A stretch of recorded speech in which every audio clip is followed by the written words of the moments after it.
warahmatullahi wabarakatuh. Alhamdulillahirrabbilalamin. La ilaha illallah, sallallahu Muhammad Rasulullah. Allahumma sholli ala Muhammad wa ala ali Muhammad. Anak-anak yang berbahagia, jumpa lagi dengan Bapak dalam pembelajaran materi MPLS. Materi kali ini berkenaan dengan materi ekstrakurikuler, ya, ekstrakurikuler, kemudian kegiatan-kegiatan sekolah. Di bahasan kita nanti kita akan bahas tentang tujuan, dasar hukum, kemudian macam-macam ekstrakurikuler, kemudian macam kegiatan. Yang pertama adalah tujuan dari ekstrakurikuler adalah mengimplementasikan kegiatan ekstrakurikuler wajib dalam pilihan sekolah, ya. Jadi upayanya adalah pelatihan ini atau materi ini agar anak-anak tahu tentang kegiatan ekstrakurikuler yang wajib maupun ekstrakurikuler pilihan, ya. Jadi nanti ada yang wajib, ada ekstrakurikuler yang pilihan. Kemudian tujuan kegiatan ekstrakurikuler dan meningkatkan bakat, minat dan sebagainya, dan mandiri. Kemudian menumbuh kembangkan berbagai nilai kepribadian bangsa sehingga terbentuklah siswa yang berwatak baik, beriman dan berakhlak mulia. Memperluas dan mempertajam pengetahuan siswa yang telah diperoleh dengan belajar. Yang ketiga, memperluas dan mempertajam pengetahuan siswa yang telah diperoleh dalam kegiatan belajar mengajar. Kemudian keempat, mencari dan membina bibit-bibit unggul dalam bidang keilmuan, keterampilan, olahragaan, kesenian, kelak untuk diikutsertakan dalam lomba-lomba tingkat daerah maupun nasional.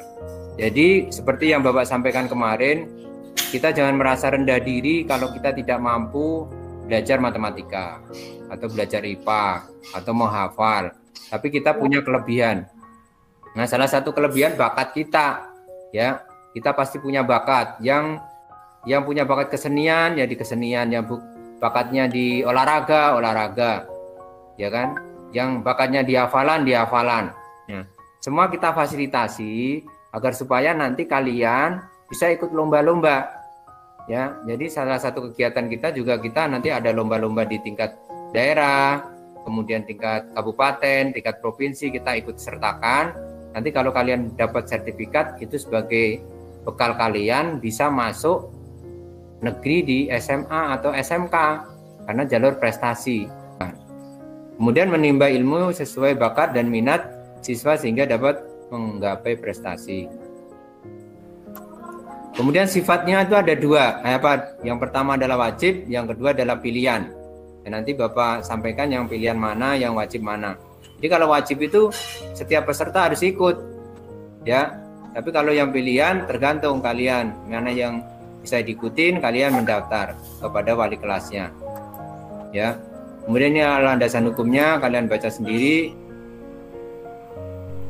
Landasan hukumnya adalah Permendikbud nomor 62 tahun 2014 tentang kegiatan ekstrakurikuler pendidikan dasar dan pendidikan menengah. Kemudian Permendikbud nomor 63 tahun 2014, ya, tentang kepramukaan. Tentang konsep ekstrakurikuler, bahwa ekstrakurikuler itu dilakukan di luar jam belajar, ya, jadi di luar KBM. Tujuannya adalah untuk mengembangkan potensi, bakat, minat, kemudian kemampuan, kepribadian, kerjasama, dan kemandirian. Kemudian prinsip kegiatannya adalah partisipasi aktif. Jadi kalian yang aktif, bukan gurunya. Karena ekstrakurikuler itu memang kalian yang menginginkan, ya. Jadi kalian punya ide dan gagasan, contohnya ikut marawis gitu. Nah, nanti apa nih kalian yang Pak, saya pengennya begini-begini gitu, bukan menunggu. Kalau belajar di kelas mata pelajaran kan biasanya kita menunggu, lebih banyak menunggu apa yang akan disampaikan. Tapi kalau ekstrakurikuler kalian yang kreatif, makanya partisipasi aktif. Kemudian menyenangkan, yang senang bagaimana nih? Di modelnya saya pengennya seragam begini Pak, udah kita patungan seragam. Ya, khusus tari seragam begini, khusus ini seragam sendiri kita patungan, senangnya begini, itu nggak apa-apa. Nanti kalau kalian bagus, marawisnya bagus, umpamanya ikut lomba mana kalian ini menang. Nah, itu kan membawa nama baik sekolah dan kalian sudah punya tiket untuk masuk ke negeri. Ya. Nah, terus pentingnya kita belajar ekstrakurikuler atau mengikuti kegiatan kurikuler. Jadi kegiatan ekstrakurikuler itu dapat mengembangkan bakat yang dimiliki oleh siswa sekolah tersebut. Ya, jadi bakat-bakat kalian yang terpendam itu nanti akan dikembangkan. Kemudian kegiatan sekolah ekstrakurikuler juga dapat memperluas pergaulan remaja. Ya, jadi kalian tadi yang aktif, yang sering ngobrol, ya kan, itu bagus itu. Makanya harus dikembangkan. Dengan ikut kurikuler kalian akan aktif, ya kan, banyak temennya, ya kan, dan teman di kelas mungkin nanti ada teman-teman dari kelas lain. Ya, atau teman-teman di kelas atasnya, kakaknya atau adiknya. Nah, kalau kalian berarti kakak kelasnya ada, saling bergaul. Nah, itu senang.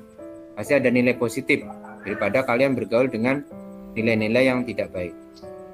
Kemudian kegiatan sekolah ini efektif dan usaha pencegahan kenakalan remaja, yang seperti tadi sampaikan. Ya, jadi dengan kegiatan ekstrakurikuler itu adalah kegiatan-kegiatan yang positif, menghindari kegiatan-kegiatan yang kurang baik.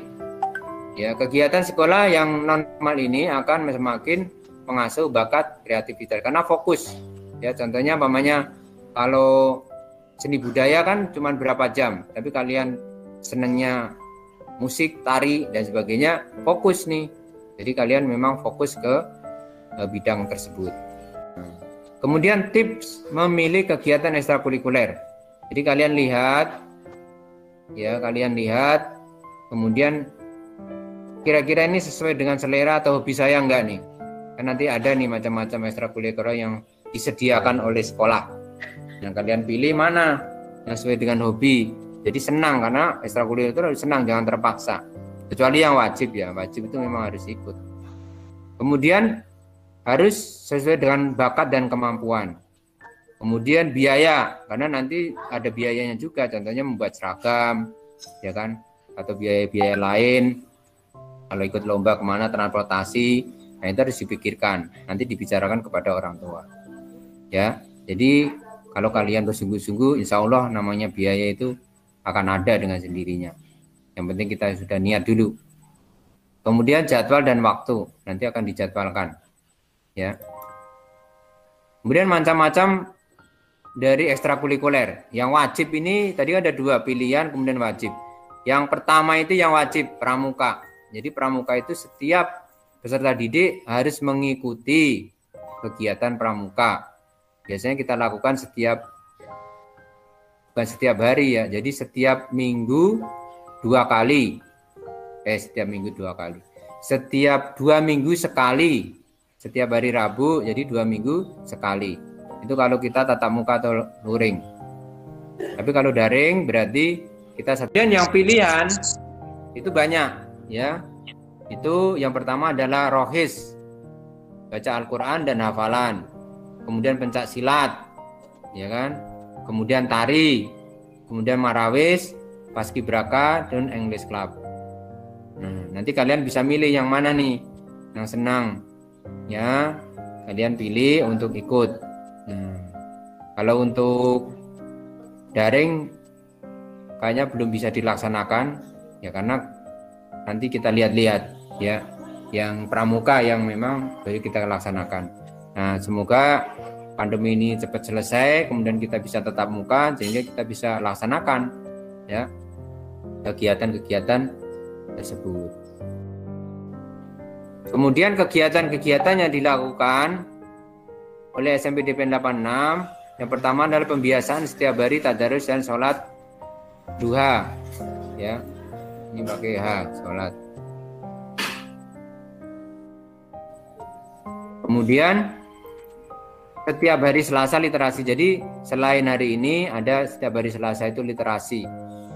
Jadi sholat tadarus, kalau tadarus kita daring tatap muka ya berarti di sekolah. Jadi 6:30 sampai jam 7 kurang 10 atau kurang 5 itu kita tadarus bersama.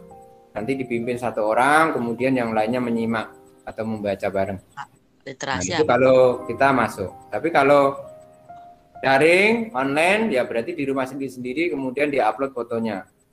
Ya, sholat 2 juga begitu. Kemudian hari Selasa literasi, kalian cari buku bacaan yang berhubungan, bisa kalian cerpen atau apa gitu yang baik. Nanti koordinasikan dengan wali kelas. Bu, saya mau baca literasi ini, Bu. Kira-kira boleh enggak? Gitu. Kalian foto apa namanya bukunya, kemudian nanti kasih tahu ke wali kelasnya. Nah, nanti setiap hari Selasa kalian siapkan buku tulis kosong. Ya. Kemudian kasih tanggal hari Selasa tanggal 13 Juli 2021 yang kemarin kan Selasa, atau minggu depan itu tanggal berapa tuh. Nah, itu kalian tulis tanggalnya, kemudian kalian resume, kalian yang baca tadi ya dalam waktu 1 jam, kan dari jam 7 sampai jam 8 itu kalian baca setelah sholat duha, kemudian kalian baca literasi, kalian tulis, kemudian kalian foto, serahkan ke ininya, ke wali kelasnya, diupload kalau sudah mengerjakan literasi gitu. Jadi ada bukunya, jangan sampai punya literasi tapi nggak punya bukunya. Ya kalau nggak punya bacaan di rumah, belilah. Ya, nggak ada yang harga 10.000 gitu, ada kisah-kisah apa gitu boleh. Kisah Nabi dan Rasul boleh. Pokoknya terserah kalian, yang penting itu adalah pembelajaran dan yang baik. Makanya nanti koordinasikan dengan wali kelasnya, ya. Kemudian sholat zuhur berjamaah. Nah, itu biasanya kita adakan nanti gantian. Biasanya kalau kita bertatap muka, kita gantian sholat zuhurnya. Kemudian ada Jumat Rohis, ada Jumat Sehat. Jadi gantian antara Jumat Rohis dengan Jumat Sehat. Jadi kalau Jumat Sehat itu biasanya kita gantian. Yang putra senam, yang putra lari atau jalan sehat. Kemudian gantian minggu besoknya yang putra senam, yang putri lari atau jalan sehat. Ya. Kemudian untuk rohis nanti di lapangan biasanya. Sekalian sholat duha bersama. Yaitu selang-seling antara Jumat dengan Jumat Rohis. Ya, kemudian yang keenam pentas kreasi. Nah, pentas kreasi itu biasanya kita adakan ketika MPLS seperti ini biasanya. Kemudian ketika penerimaan rapot atau hari-hari besar, contohnya peringatan 17-an, kemudian peringatan Hari Guru gitu. Kemudian penerimaan laporan PTS atau penerimaan laporan nilai akhir semester atau akhir tahun itu biasanya kita adakan pentas kreasi. Itu bersamaan dengan bazar nanti. Kemudian ada peringatan-peringatan hari besar. Ya, contohnya umpamanya ada peringatan apa namanya Maulid Nabi atau hari kemerdekaan atau hari guru dan sebagainya. Nanti kita ada bazar. Nah, itu bersamaan dengan penerimaan pengambilan rapot biasanya. Sama ketika hari guru atau 17-an, nah itu biasanya kita adakan bazar. Kalau 17-an biasanya sih lomba-lomba ya.